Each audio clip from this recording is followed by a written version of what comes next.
Rappers are supposed to be complicated. The pain, the struggle, the hunger, it's all part of the art. But sometimes the reality is way darker than the lyrics. From gang affiliations to murder charges, some of the biggest names in hip-hop have rap sheets longer than their track lists. And what's crazy is, we still love them. Whether it's their talent, their charisma, or just the sheer drama, they keep us hooked. Today, we're breaking down some rappers we love, but who have done some genuinely terrible things. From prison cells to platinum plaques, this is the dark side of hip-hop that fans just can't seem to quit. After the fact. Oh no, somebody getting shot. Yeah. Somebody got to get shot. I got to let you know, when you cross that gun line, your ass getting shot. First up, we have DaBaby. DaBaby blew up fast and loud. Suge put him on the map in 2019, and his non-stop output and viral antics kept him there. But the music was only part of the story, because DaBaby has had a lot of, let's call it, extracurricular activity. In 2019, the same year Suge dropped, he beat up fellow North Carolina rapper Cam Coldheart outside a Louis Vuitton store. What you taking your shit off for? Nigga so scared, boy. Cam Coldheart. Cam Coldheart. I'm the truth, nigga. Knock him out. I mean, he not only beat the guy up, but he pulled his pants down and then made a t-shirt of the incident and posted it on Instagram. I guess this is when clout chasing goes wrong. This continued, so DaBaby hit his Instagram to share his latest t-shirt inspired by the incident. It was pretty savage, but a year before, DaBaby did more than just beat someone up. I'll let Dave Chappelle take it from here. To know DaBaby's history. He's a wild guy. He once shot a and killed him in Walmart. Oh, this is true. Google it. DaBaby shot and killed a in Walmart in North Carolina. Nothing bad happened to his career.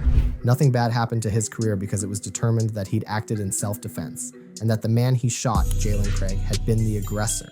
But a few years later, Rolling Stone released footage of the incident where we can see Craig's friend, Henry Douglas, being assaulted by DaBaby. Then we see Craig look like he's about to pull out a gun, but he tucks it away. Then we see a shopper run away and DaBaby enter the shot as he's tucking away a Glock. But DaBaby doubled down on his self-defense story, recording this Instagram live shortly after. Lawyers are telling me not to say nothing and all that shit. Fuck all that, my nigga, till two niggas walk down on you and your whole motherfucking family, threaten y'all, whip out on y'all. Nigga, let me see what y'all gonna do. Add to that the fact that he slapped a female fan on his way to the stage at a concert, and it's pretty easy to not like the guy. Next up, we have a rapper who might have split personality disorder. People love YNW Melly for his melodic flow and the emotional vulnerability in his music. Tracks like Murder on My Mind and Mixed Personalities resonated with fans for their authenticity and catchy hooks. But the darker truth is tough to ignore. In 2019, Melly was charged with 2 counts of premeditated life-taking for allegedly taking out 2 of his own friends, YNW Sack Chaser, whose real name was Anthony Williams, and YNW Juvie, or Christopher Thomas Jr. This footage shows Melly and his YNW associate, YNW Bortland, getting into a car with the victims just before the crime happened. According to prosecutors, Melly and Bortland staged the hit to look like a drive-by shooting. Forensic evidence showed that the bullets came from inside the car, completely contradicting their story. Investigators claim Melly shot them execution style before driving around for hours trying to come up with a believable cover-up. At his interrogation, Melly wasn't playing around. Okay. Now that you know that, you want to talk to me about what happened today?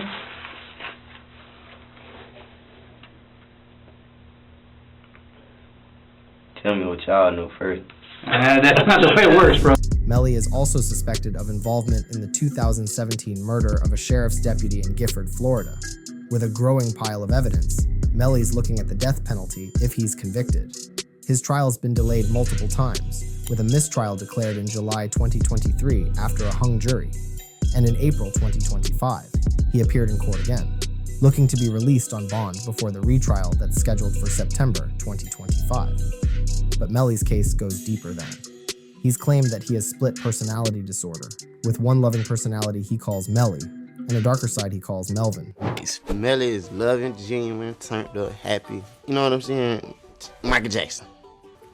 But Melvin, I only let him out at nighttime, and I need to stop doing that. Like when the night hits, he really comes, and it's like, Melvin is just like, once you play with Melly to a certain extent, Melvin just don't like that. Melvin on your ass. No cap. He don't play. It seems like Melvin was out that night of the double homicide. Still though, Melly's been locked up for 5 years now without a conviction.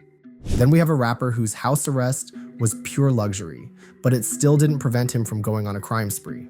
NBA YoungBoy's raw, emotional storytelling has made him a big voice in hip-hop. His pain feels real, his struggles are laid bare, and fans connect to his authenticity, but it's hard to ignore the chaos that constantly surrounds him. NBA YoungBoy's legal history is a mess of violent incidents, drug-related charges, and fraud allegations. His first major arrest came in 2014 when, at just 14 years old, he was charged with robbery and spent 6 months in juvenile detention. Things escalated in 2016 when he was hit with 2 counts of attempted murder after allegedly jumping out of a vehicle and opening fire on a group of people in South Baton Rouge. Though he faced a 10-year prison sentence, a plea deal reduced the charge to aggravated assault with a firearm, but the violence continued. In 2018, he was arrested for assault, weapons violations, and kidnapping after hotel surveillance footage showed him attacking his then-girlfriend. That same year, he was hit with a civil lawsuit alleging he and Quando Rondo assaulted a man backstage at a concert. In 2019, he violated probation after a Miami shootout left his girlfriend injured and a bystander dead. By 2020, YoungBoy was facing federal gun charges in Baton Rouge, only to be arrested again in Los Angeles in 2021 after running from the police. After the gun charge, a Baton Rouge court let him serve time under house arrest in Utah, where YoungBoy bought this luxurious mansion. He couldn't leave the property, but he still had it pretty good. Judge allow you to spend millions of dollars to go to Utah. Yeah, live in a mansion. Live in a mansion that you're paying for a security team on top of that to live your best life. Horses, snow. All your kids. Your baby mothers. Baby mom. People could fly in and do interviews with you, record. But while he was there, this happened. A rapper, NBA YoungBoy, is pleading guilty in a prescription drug fraud ring case out of his home in Huntsville. And it was a big operation. NBA YoungBoy is back in jail again. That hurt my feelings, man. 63 charges. Yeah, that hurt over me. Prescription drug fraud allegations. YoungBoy was hit with 63 charges tied to the drug fraud ring. The scheme involved impersonating a doctor to score prescriptions for promethazine with codeine, which are used in lean. YoungBoy pled guilty to 2 counts of third-degree felony identity fraud, 2 counts of third-degree felony forgery, and 6 counts of misdemeanor unlawful pharmacy conduct. For the rest of the charges, he went with a no-contest plea. He ended up being sentenced to 28 months in prison, but got out early under some dubious circumstances. Some think he snitched his way out of prison, though the exact circumstances of those allegations are unclear. Kodak Black has always been a magnetic presence in hip-hop. He's got a gritty delivery and catchy hooks, and hits like Tunnel Vision and No Flockin' made him a staple in the rap game. But Kodak's constant legal issues and disturbing behavior have pretty much completely overshadowed his talent. He's been arrested multiple times on charges ranging from weapons possession to drug trafficking. In 2016, he was accused of, let's call them, non-consensual activities. In South Carolina, allegedly assaulting a high school student in a hotel room. Trouble, and now there's another allegation that may have him in even more hot water. The Fader is reporting that they conducted a Freedom of Information request and learned that Kodak allegedly has an outstanding warrant in South Carolina for sexual battery. He later accepted a plea deal in 2021 and pleaded guilty to lesser charges of first-degree assault and battery, and only got probation. After the plea, he wrote, "Ain't gotta register as an offender or none, that's a play if you ask me. I ain't that freaky homie."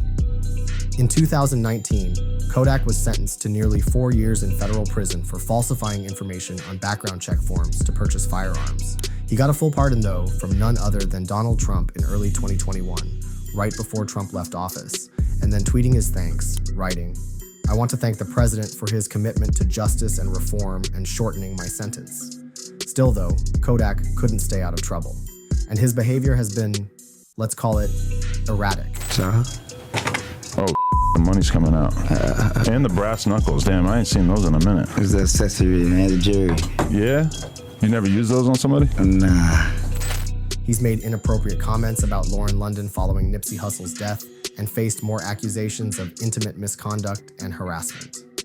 It's basically a situation where Kodak has the album sales, but doesn't really give a damn about anything else. One thing I can say is that Kodak's energy is just whatever he feels like doing, he's doing it. And if he don't feel like doing it, realistically, it probably ain't happening. Kodak's music might be thriving, but his behavior off the mic keeps dragging his name through the mud. From questionable lyrics to criminal charges, Kodak's never-ending legal troubles are more consistent than his hit records. Lil Durk is in some serious trouble these days, which is sad because before that, he was putting in real work to uplift his community. Through initiatives like his Neighborhood Heroes Foundation, Durk's provided resources for underserved communities in Chicago and getting recognition by the mayor of Chicago in the process. Lil Durk's mission to build financial literacy for children across the city and making other critical investments for the children of the city is where his heart, has been. For a lot of fans, that's what makes his downfall feel even more tragic. Pleaded not guilty to a murder for hire plot in LA. In late 2023, Durk was arrested in Miami and indicted in a federal hit for hire plot. Prosecutors say he orchestrated a hit on Quando Rondo in LA in retaliation for the 2020 murder of King Von, his best friend and OTF affiliate. Instead of getting Quando, the shooters took out his cousin, Xavier Robinson, aka Lil Pab. According to court documents, Durk financed the operation, paying for flights, rental cars, and weapons through OTF-related money. Despite Durk's Good Samaritan image, signs of his resentment for the killing of Von were simmering under the surface and apparent in interviews. I forgot. The internet run the world. Because if you ask what did you do? What did he do to Von? Nothing. Okay, cool. So why are you taking full responsibility like you just like? The feds have reportedly collected over 200 gigabytes of data and 20,000 pages of evidence, including audio recordings, DMs, text messages, and money transfers. Making things worse, one of Durk's own, OTF Jam, allegedly flipped and wore a wire during multiple conversations. There is the rumor that's going around that there's an individual that goes by the name of OTF Jam, and they're saying that he wore a wire. I'm thinking we're in 2024. Why wear a wire? You could just put your phone on the table and record the whole Durk allegedly tried to flee once he realized he was cooked, booking flights to Dubai, Switzerland, and eventually planning a private jet to Italy. But none of it works, and the feds got him before he could make it to Italy on the private jet. Now he's facing charges for conspiracy to commit murder, racketeering, and weapons violations. For all the success and attempts to distance himself from the streets, Durk's story might end exactly where it started. So what do you think? Which of these rappers doesn't deserve the fame? Let me know in the comments. And as always, thanks for watching.